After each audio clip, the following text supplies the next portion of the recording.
Tomás Paiva atua com grande eficiência, com grande competência. Um homem que tem conseguido contribuir para a pacificação do país, que também é um projeto do STF, fecha aspas, disse o Barroso. Durante a cerimônia, o Barroso também disse que as Forças Armadas e a Corte têm denominadores em comum e agradeceu a Tomás e ao Exército pela contribuição. Abre aspas, também cumprimento o general pelo importante papel que tem desempenhado à frente do Exército brasileiro, fecha aspas, disse o Barroso. Tá aí, meu querido ouvinte. O STF agora, o presidente do STF, o Barroso, tecendo elogios ao comandante do Exército, Tomás Paiva. O que você acha disso, Leonardo Dias?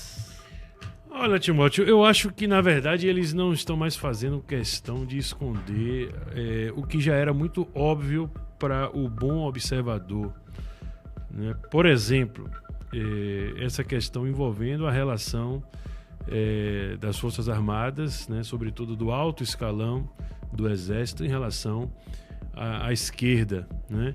Se a gente voltar um pouquinho no tempo, o regime militar em seu governo teve um êxito importante em relação a, por exemplo, ao longo dos 21 anos que permaneceu no poder, no processo de industrialização do país, na gestão da economia em diversas áreas, mas nunca, efetivamente nunca, em momento algum, combateu a esquerda, muito pelo contrário, né? Se a gente voltar mais ainda no tempo, a gente vai lembrar que o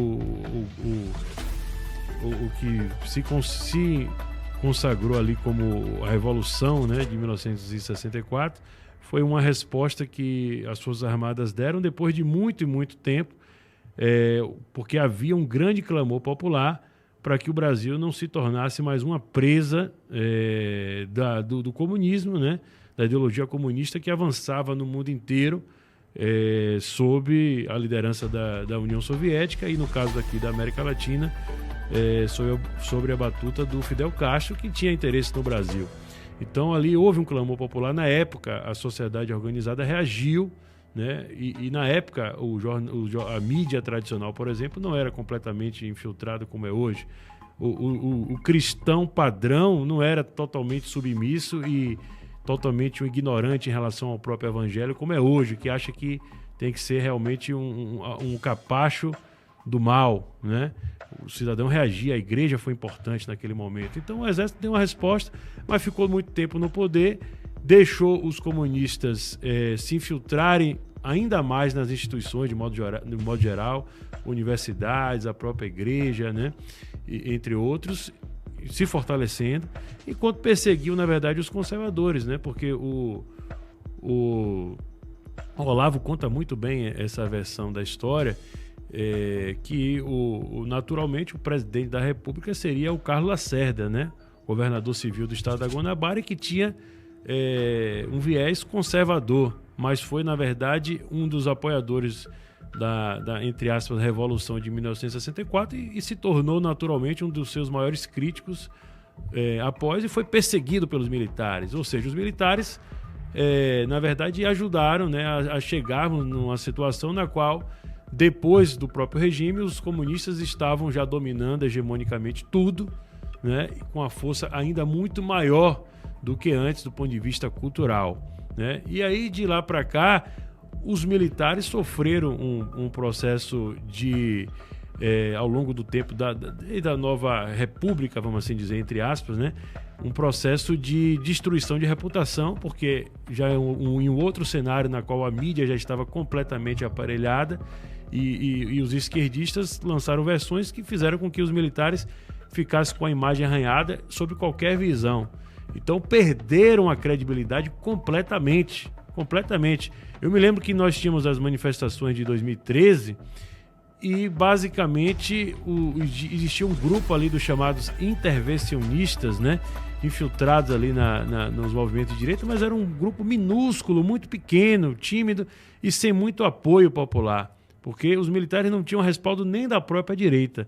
Então esse resgate, né, da credibilidade das Forças Armadas, ele tem um nome muito específico, que é o Bolsonaro.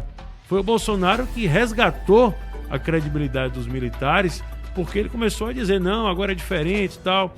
E dos últimos anos as pessoas voltaram a acreditar nos militares, né, nos generais, né, que o Bolsonaro nomeou, como sendo uma espécie de salvação ao país. O Bolsonaro usou a popularidade que ele ganhou ao longo do tempo, dos últimos anos, né, principalmente liderando esses movimentos, para direcionar os militares, né, até como justificativa de estar nomeando eles para o primeiro escalão do seu governo.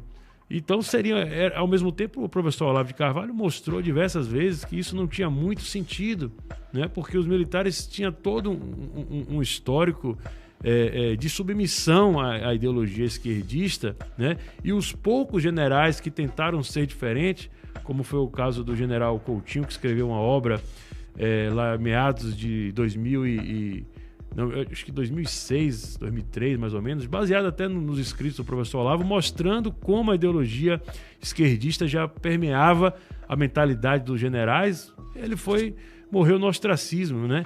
Praticamente sem ser sequer lido e levado a sério pelos seus próprios pares, né? E aí, então, é uma inocência muito grande achar que esse movimento revolucionário, que entrou em tudo, dominou tudo, inclusive dominou a própria Santa Igreja, né? Dominou, se infiltrou, não ia dominar o exército, esses fardados, né?